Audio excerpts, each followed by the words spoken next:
প্রিয় দর্শক শ্রোতা, গত পর্বে আলোচনা করেছিলাম বোধ সম্পন্ন ব্যক্তির উপরে রোজা রাখা ফরজ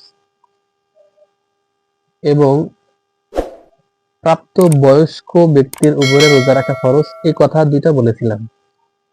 এখন কোনো ব্যক্তি যদি আকেল তথা বোধ সম্পন্ন না হয়, পাগল হয়, তাহলে তার উপরে রোজা রাখা ফরজ নয়।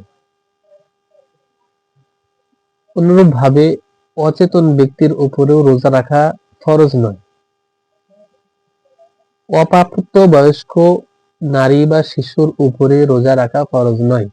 আমি বলতেছি আবারও, যে অপ্রাপ্ত বয়স্ক শিশুর উপরে রোজা রাখা ফরজ নয়। যাদের এখনো প্রাপ্ত বয়স হয়নি তাদের উপরে রোজা রাখা ফরজ নয়। গত পর্বে আলোচনা করছিলাম সুবে সাদেক থেকে নিয়ে শুরু করে সূর্যাস্ত পর্যন্ত নিয়ত সহকারে ইচ্ছাকৃতভাবে পানাহার ও যৌন তৃপ্তি থেকে বিরত থাকাকে রোজা বলে। এখন কোনো ব্যক্তি যদি সুবে সাদেকের পরে সাহরি খায় তাহলে তার রোজা হবে না। সুবে সাদেকের পরে যদি কোনো ব্যক্তি পানাহার সাহরি খায় তাহলে তার রোজা হবে না। নিয়ত ছাড়া যদি কেউ রোজা রাখে তাহলে তার রোজা হবে না।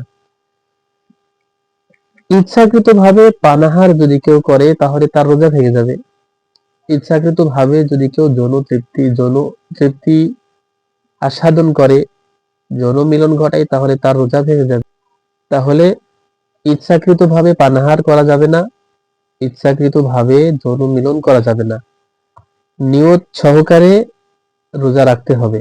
অনিচ্ছায় যদি কোনো কিছু খেয়ে ফেলে, অনিচ্ছায় যদি কোনো ব্যক্তি কিছু খেয়ে ফেলে বা কিছু পান করে তাহলে ভিন্ন কথা, সেই ব্যাপারে সামনে আলোচনা করব ইনশাআল্লাহ।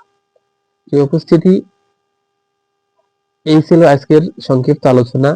আল্লাহ তাআলা এই কথার উপরে সকলকে আমল করার তৌফিক দান করুক। বিতাওফিকিল মালিকিল আজিজ।